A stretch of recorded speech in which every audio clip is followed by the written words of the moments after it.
40 years ago this weekend, Democrats Hubert Humphrey and George McGovern appeared together on Face the Nation. From a CBS television city in Hollywood, Face the Nation. They were campaigning for the Democratic presidential nomination to oppose Richard Nixon, and that is our Face the Nation flashback.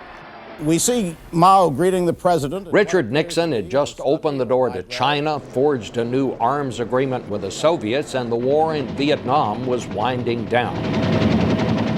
In your drive towards the presidential nomination. So it was no wonder that moderator George Herman began.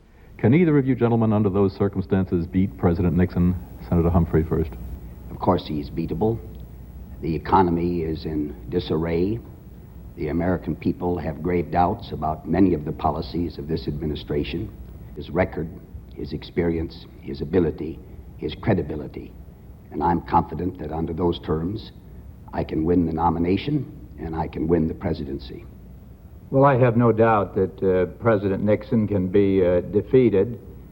I think the people are sick and tired of a war that never ends, which President Nixon has not ended.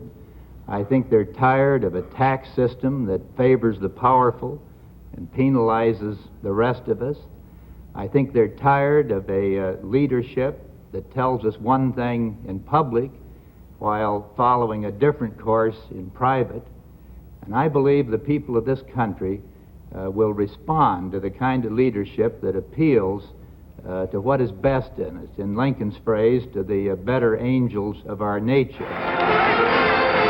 McGovern went on to win the nomination, of course. The party threw out all its longtime leaders, and Nixon won re-election in a landslide.